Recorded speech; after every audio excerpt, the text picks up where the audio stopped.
Hello and welcome to Mobile Games What Happens Next. My name is John Jordan and this is a presentation I gave at the Pocket Gamer Connects conference in London in January 2018. It'll be about 25 minutes long. I'm going to go through 30 slides, a lot of them looking at the data for the current state of the mobile games industry, and then at the end we'll look at some challenges and opportunities for the mobile games industry over the next few years. Okay, before we get into the meat of the talk, just a quick preamble about data. So this talk is very much driven on data, but we have to remember data, while it looks very precise, is never as precise as we think, and it's quite a slippery thing. We have to be very careful with data and think about the sources and what the data actually means, not what people say it means. One way we can kind of look at that is kind of, if you go back 10 years, so in 2008 the App Store launched, which many people think is the most significant thing that ever happened to the mobile games industry. But actually, if we look here, so this is a chart of the growth of App Store revenues across all apps and games. And we can see in 2008 not a lot changed. In 2009 not a lot changed, and that in 2009 was when the first free-to-play games came into existence. And I would actually argue that the free-to-play model has been the most important thing that's happened in the mobile games industry.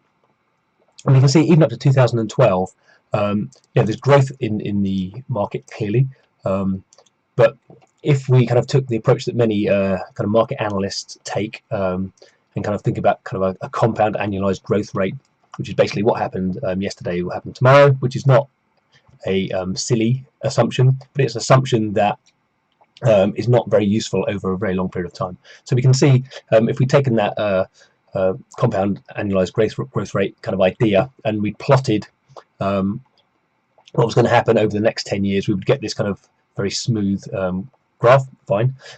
Clearly that's not what happened. So in 2012 we had this kind of very interesting combination of the install base got sufficiently large.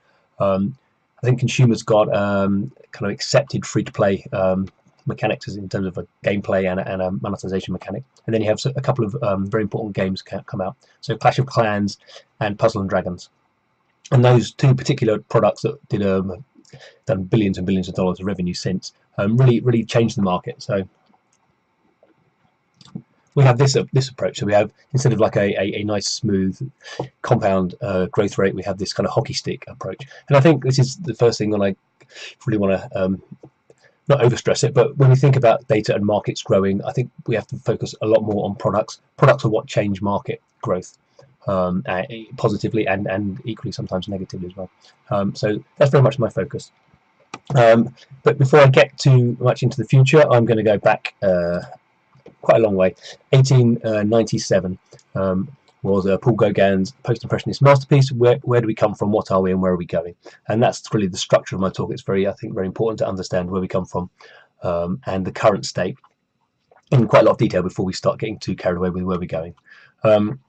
So where do we come from? This is Snake, obviously the first mobile game, now seen as incredibly primitive, but I think there were some attributes that it had that all successful mobile games have, and when we're thinking about what mobile games are, what great mobile products are, they have to have these attributes. We have to be quite clear on this. So clearly mobile games are accessible. Our mobile devices are our most personal accessible technology, which is why we overuse them. But we use them in certain ways, and certainly for games, unlike any other kind of form of gaming, we have very short session times, tens of seconds or minutes, but a very high daily frequency. So typically we're playing these games 5-10 times a day in very short sessions. Clearly very different to PC and console, which is much more, one session a day, half an hour to 2 hours, that kind of thing. And that also feeds into another kind of argumentative point, really, I guess, sometimes for the industry, is gameplay always matters. If you have a game, it has to have gameplay and it has to be kind of meaningful in some way. But for mobile games, because you have this high frequency rate, metagame always matters more. And even with Snake, we can see the metagame was the high score. If you're going to play Snake more than a few times, you want it to beat your high score. And really, for free-to-play mobile games, what really matters is the metagame, and that's where the monetization is coming from. And again, that's very different to other forms of gaming. So what are we? So this is a kind of typical graph that we can see compound annualized growth rates, which I don't like very much, but something else I'm trying to kind of point out here. This is from Newzoo, and it's looking at basically the breakdown of App Store revenue between games and non-gaming apps. And while games are still the kind of dominant form and will continue to be so, what we've seen is growth rate now is accelerating in non-gaming apps.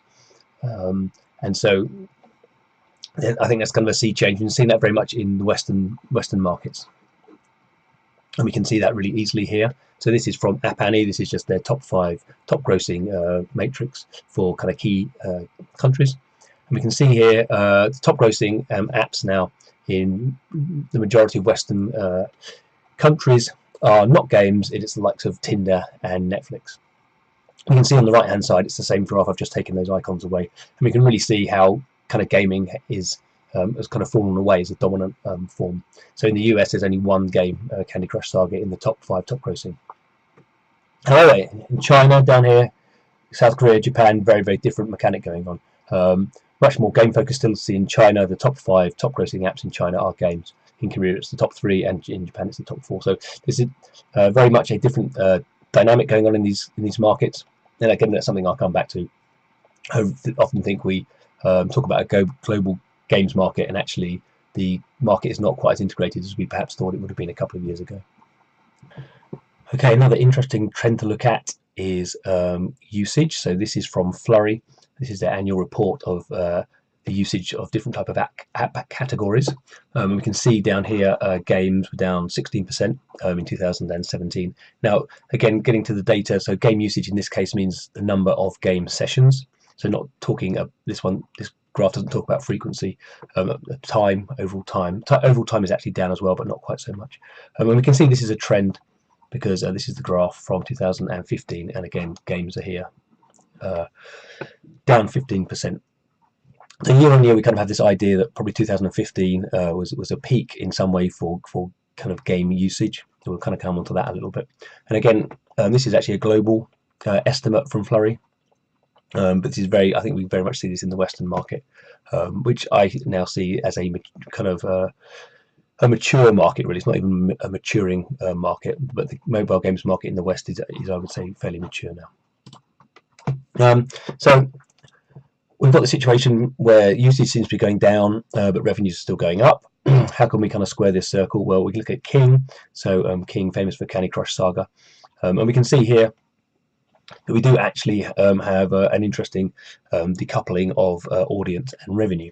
So in the dark green kind of bar charts here, columns, these are quarterly revenue, quarterly bookings actually from King, and then the light green line is it's the monthly active user base over its entire portfolio. And we can see that does indeed peak in Q1 2015. I think it was 550 million MAUs. Now, MAUs is not the best kind of data point. I would much rather see a measure of DAUs, daily active users, but King doesn't give that, so we go with the data that we've got. And I don't think DAUs would decline as well, but perhaps not declining quite so much. But we can see this very strong decline, and now King's user base is just under 300 million monthly active users. But what's happened in terms of the revenue? Well, from that peak in 2015, the revenue does go down. But if we look particularly at 2017, so we have this kind of quite strong uptick happening here, even though we've got this very strong decline in terms of audience numbers.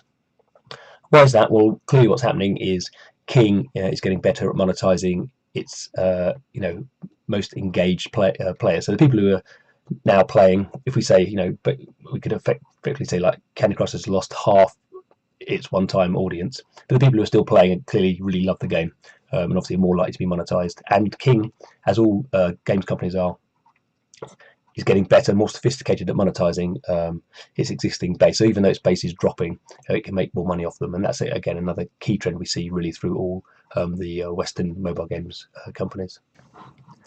So another trend we expect to see in a mature market is increasing marketing costs, and this is what this graph shows. So we have 3 companies here. So we have, in blue we have G5, in yellow we have Glue, and then in red we have Rovio. So all fairly kind of mid-sized companies from 100 million $120 million of annual revenue, kind of upwards to $300 million of annual revenue. We can see very clearly the trend for all these companies in terms of their marketing is going up. So this particular data set is the percentage of revenue, quarterly revenues, these companies are spending on user acquisition. And we can see particularly for Rovio, so it starts down here, it's under 10%, it's now over 30%. This is obviously it's over a year and a half, so it's quite a short period. Now each company will have different reasons why it's spending user acquisition, and in these cases all these companies have kind of specific products that they're quite heavily marketing.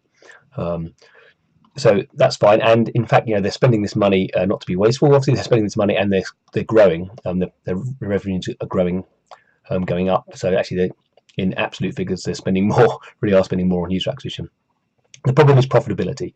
So I mean, G5 is highly profitable. Rovio is profitable, but hasn't been for the last quarter because it spent so much on user acquisition, and actually Glue has never really been profitable. So. As I say, they all have their own trends, but in general, as we see an increase in marketing costs, then that's driving down profitability for the whole industry. So in a maturing market, we're kind of it's still growing a little bit in the West, and what's happening is it's becoming more zero sum. So zero sum means that, if your company's going to grow by $100 million, then effectively you're taking $100 million of someone else's revenue. So it's becoming much more competitive.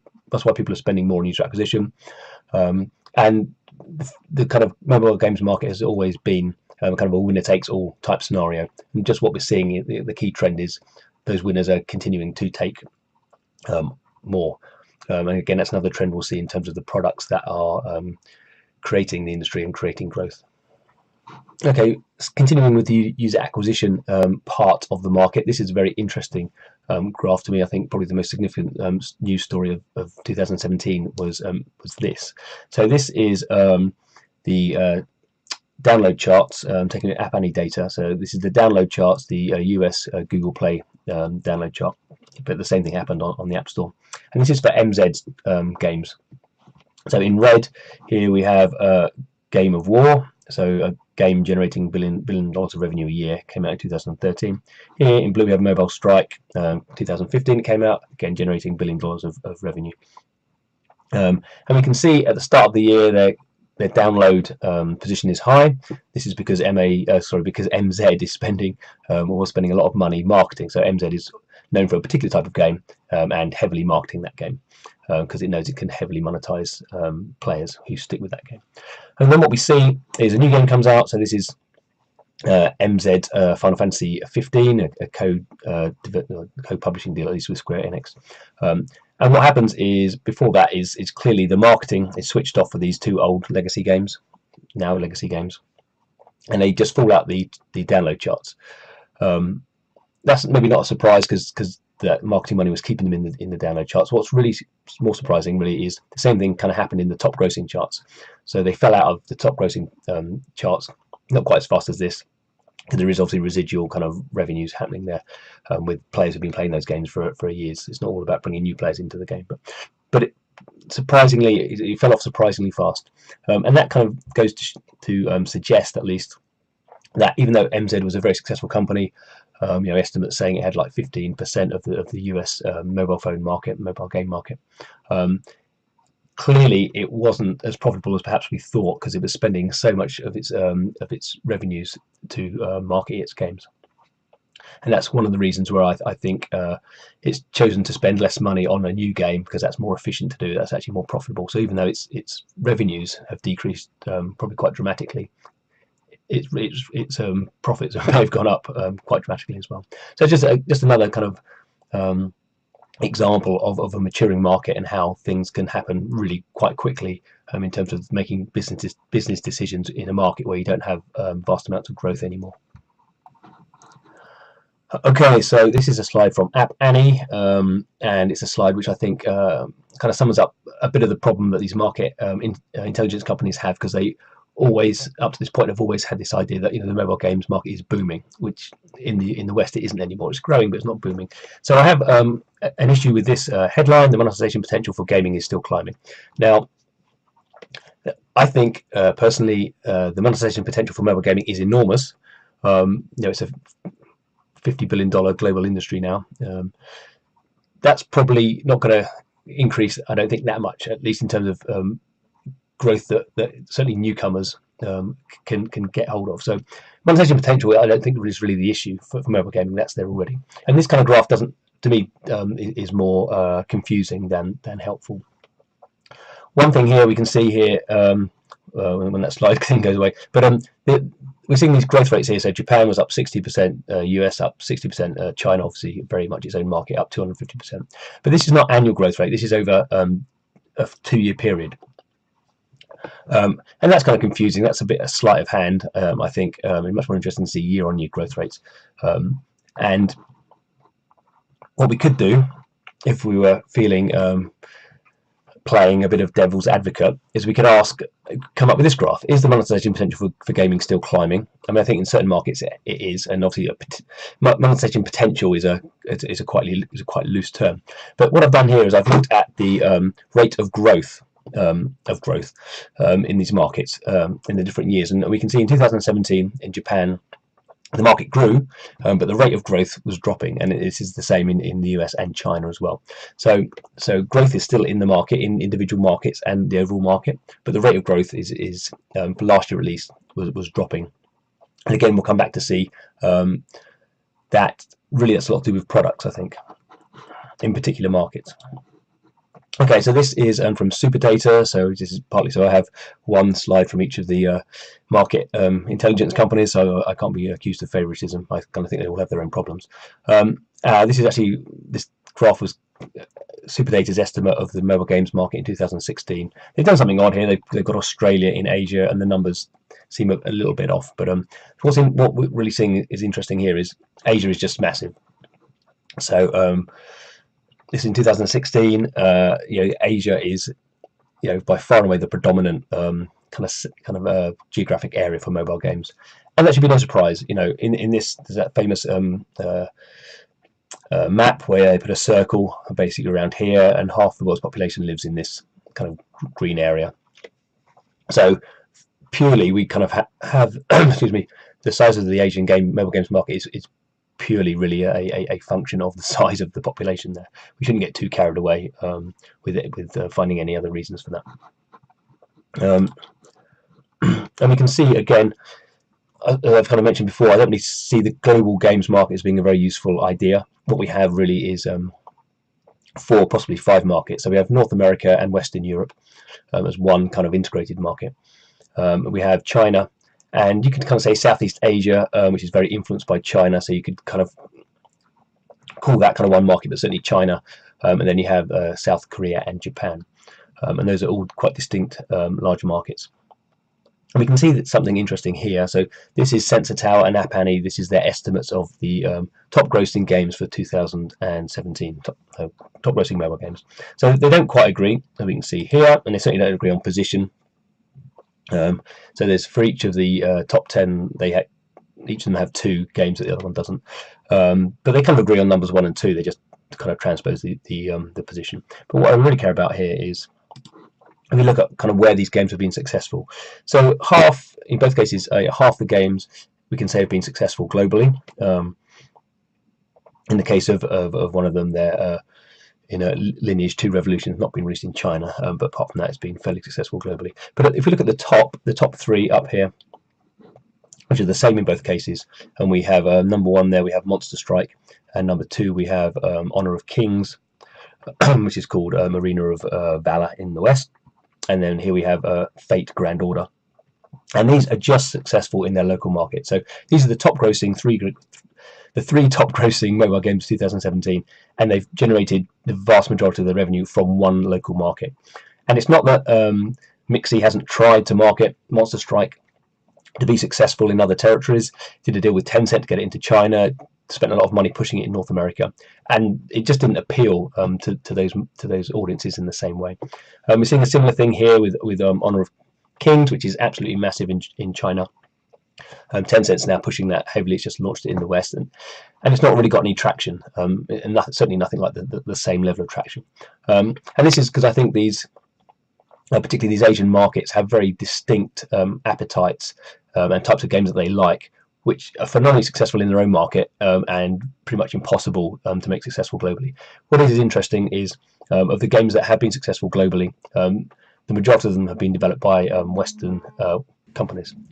So coming back to this App Annie graph, I think there is something interesting to look at. So particularly here, looking at South Korea, I've blown it up so it's bigger. And over the 2-year period that App Annie was looking at, it's saying growth was 80% in the market, which is fairly substantial. But we can see here actually growth in 2016 was pretty small. And the vast majority of this growth happens in 2017. Why is that? Well, it comes down to products. So we have the Lineage 2 Revolution, actually came out in 2016, right at the end, and Lineage M. So Lineage is a massive brand in Korea, big PC brand, and these are the first kind of proper mobile games to come out on it. So what you see is products. The release of new products have really driven this market. Now, obviously, the market is not going to increase by 80% again, because these were just launched. But it just, I think, goes to show how the right product can really have this kind of enormous effect, which is not not something you would predict from some sort of kind of compound annualized growth rate kind of approach to the market. And that's why we have to be a bit more holistic, I think, and think about if the market is going to grow, what are the products that are going to drive that growth, and are certain products coming out that are really going to drive the market much quicker than we thought previously. And when we come to look at products, what is interesting is we start to now have this quite large portfolio of mobile games that have done over $1 billion of lifetime revenue. So this here is a list of, I guess, the best known ones. I'm sure, well, there are other ones in China which I haven't put in. It's much harder to work out the size of those Chinese games, but there are ones up. Additional ones I haven't put in. But we can see since 2012, every year there have been at least 2 games that have done $1 billion of lifetime revenue, and most of these games have done significantly more. I mean, some of them do $1 billion of revenue every year. So we can, guarantee really that mobile games released in 2018 will do $1 billion of revenue. So Supercell's latest game, if it ever comes out, Brawl Stars. We have the Harry Potter Wizards Unite, the kind of follow-up from Pokemon Go. Those seem very likely to do $1 billion of revenue. Obviously, other things kind of may come up. But another point is when we look at, is the market growing, and is that market available for kind of newcomers to grow into? The problem that we have is over time, these games, which have been so successful in the past, continue to be successful. So it's much easier for Clash Royale to generate another $500 million of revenue than it is for another game to come in and generate $500 million of revenue. And this is kind of plays into this winner takes all scenario. And in fact, it's so strong that we probably have the first $10 billion mobile game already in the market. It's probably Monster Strike, just because that's been so strong in Japan for the last 3 years, and presumably will continue to be. And that's just quite staggering to think about, that the first mobile game to generate $10 billion of revenue is already in the market. Okay, so let's move on to, I guess, what you probably expected you were going to get when you were watching a video about the future of mobile games. And let's have a kind of a look at some of the potential opportunities. So obviously, mobile hardware itself is changing, different form factors, different kind of experimentation in how to make them more accessible. I don't really think this will impact mobile games particularly at all.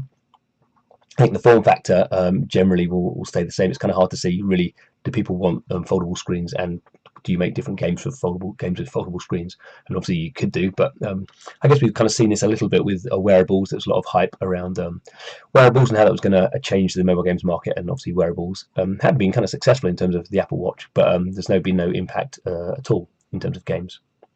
So I don't think a lot's going to happen in terms of that kind of new technology. So this is an interesting one. Never thought I would have this in HTML5. So not so much HTML5 in and of itself. That's just a kind of web technology. But what we're seeing now is there's been lots of attempts over the years to get people to develop HTML5 games, basically kind of web games rather than kind of app games. And this has now come to the fore with messenger games. So particularly Facebook Messenger and Facebook Instant Games are HTML5 platforms, and the point of those is you're playing games kind of within a social structure in a way that Facebook used to be before Facebook stopped game spamming everyone's feeds. But now, if you have if you do a messenger game, then obviously you have your friends and your social network already kind of in the platform in which you're playing, so it's much easier to kind of bring people into those games. The games themselves are very simple, so very kind of fast to get into, and there's been some quite good numbers on that. There's not any monetization really yet, and I guess with these very kind of what we might call kind of ultra casual games, hyper casual games, monetization is hard to do in terms of in-app purchases. So probably lots of business cases to be worked out around how that works. But it seems like HTML5 and very accessible games not being used as not app-based games have finally found something in the market, and I think that's an opportunity. It's certainly a different sort of game. AR and VR. Certainly, a few years ago, we kind of saw VR as being a big opportunity for the mobile game market. Certainly, developers and also growing the market size.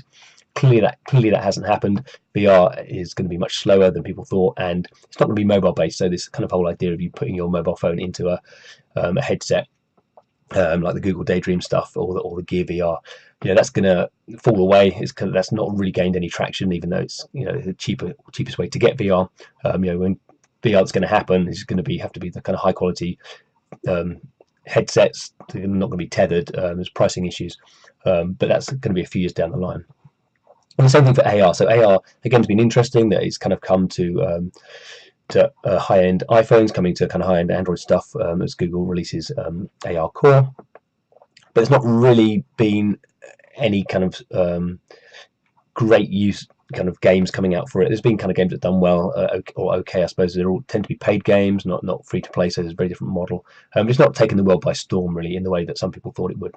So in the long term, clearly no one will bet against AR and VR. The question is kind of how long it will take and what kind of form factors are coming. But to me, again, this is something that was once an opportunity and now is no longer an opportunity and is a few more years down the road than we originally thought.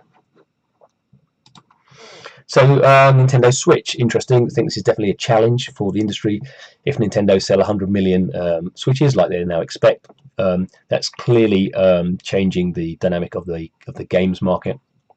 It probably doesn't disrupt the mobile games industry in the sense that people are going to not be spending, not be buying mobile games or spending in free-to-play mobile games because they're playing Switch games. Well, that could happen in Japan. So Japan is a very kind of interesting market, and it's you could see that kind of transference of certainly time and potentially money, slowing down the kind of mobile games market in Japan.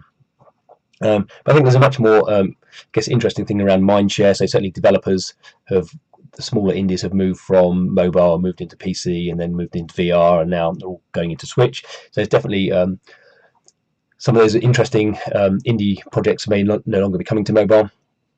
And I think they're obviously about consumers as well. And obviously, Switch is a very hot thing at the moment, and that takes some of the love away from mobile games as well. So I think this is a challenge.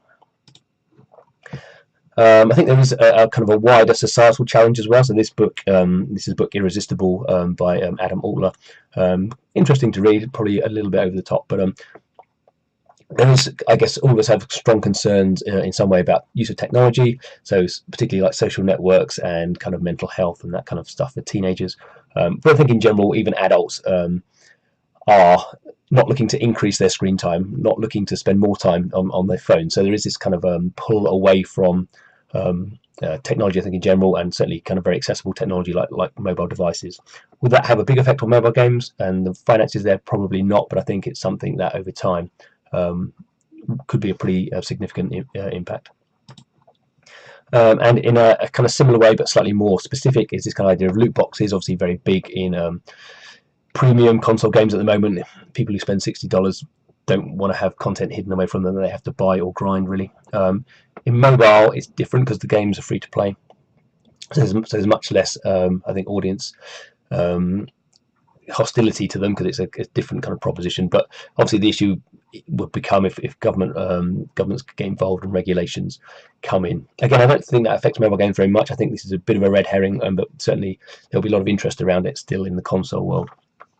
and we have to wait and see, what does happen with governments, and certainly we can make it stronger regulations around kind of children and minors and that kind of stuff. And there is obviously a lot of regulation around that already in terms of data usage as well, not just for games but for any internet-based platforms. Okay, so this man, Xi Jinping, the Chinese leader, not particularly him himself, but I think what the Communist Party's view on technology, how that works in 2018, has a big potential to disrupt the Chinese mobile games industry. In 2016, 2016-17 really, there's been some tightening up of regulations there. There's been some things like banning VPNs, live streaming being banned. Lots of a screw has been tightening in China in terms of use of technology. There have been some issues even with Honor of Kings, which has been so popular. The government organizations have kind of made noises that is this good for society, and I just kind of think that there's a trend happening in China, and that's not encouraging to the mobile games industry. Obviously, the mobile games industry in China will continue to grow due to other reasons, and I'm not suggesting there's going to be a massive crackdown or anything, but I think that's definitely one to kind of keep an eye on in terms of the one man who could break the mobile games industry to some degree is this man. What else do we have? A bit more positive here. So driverless cars, again, a bit more into the future perhaps, but driverless cars come in and then all commuters get 2 hours of extra leisure time. What they're going to do with that? Or they're probably not going to be going back to university and learning, although some of them will, but probably playing, the opportunity at least for playing more of the current games, or opportunities for different types of games. Obviously that's not necessarily mobile, but I think that's definitely an opportunity. Here's an interesting one, and I'm no expert on this at all, but I just throw it in. I think it is absolutely has the potential to be enormously disruptive. So blockchain is hard to kind of pick apart. There's lots of things at the moment. Obviously there's speculation around different currencies. There are kind of ICOs where people are launching their own currencies driven by speculation. I'm not talking about that really. I'm talking about how this idea of kind of data now being owned by individuals rather than companies or platforms, how that can really change the whole games industry, but particularly because already in the mobile is driven by virtual currency and virtual items. That would seem to be that would seem to be the place where the impact will first be felt. In terms of blockchain, I think it's disruptive. I don't think it's necessary. I think it's in that sense a challenge to the existing companies. I think it's an opportunity for them as well, and an opportunity for new entrants to come in. Particularly, I guess if we have seen already very small examples of companies building blockchain-based products and then having items that can be used in multiple games from multiple developers. And of course the interesting thing is if people look, because the blockchain's so open, anyone can support a item if they just support the blockchain technology it's based on. So you can have this very interesting kind of scenario, how that works out in terms of IP ownership. That's very, very interesting to see, but I just don't fall down too much down this rabbit hole. But I think this is going to be very disruptive for the games industry in total, and mobile games industry as part of that, and that'll probably be the first place we see those kind of changes. A bit cheesy to end with. I mean, the biggest opportunity is always the creativity of developers, and although the market is getting much harder, particularly in the West, it's still a large $15-20 billion addressable market, and there are always people trying new stuff, and there's always people very passionate about trying quite radical new things, and that will be something that if we do see kind of more of this hockey stick type growth, I think it will come from those kind of standout things. And we kind of seen it a little bit, say with Pokemon Go. Pokemon Go came in from nowhere, did $1 billion of revenue straight off the bat and grew the market. That wasn't revenue that was coming out of other competitor games. That was kind of new revenue. People who hadn't really been playing mobile games suddenly came in and started spending money in that game. Again, very much a product-based kind of growth phase there. So there we go. This is me, Jordan. My company is Accidental Gizmo. So I'm a writer, journalist, spend a lot of time looking at data, do some data analysis, and do some consultancy as well. So if you got to the end of this one, thanks very much for watching, and don't forget to subscribe to the channel. So we do a lot of kind of data driven videos, a bit more financially driven really, but some trend stuff as well. So if you're interested in the mobile games industry or even the games industry, don't forget to subscribe to the channel. But thanks for watching, and hope to see you again soon. Hi, and thanks for watching right to the end of the video. We always like to see your comments, so please put them in the comments section below, and don't forget to subscribe. And check out some more of our other videos about the mobile games industry. There's 2 really good examples on your screen right now.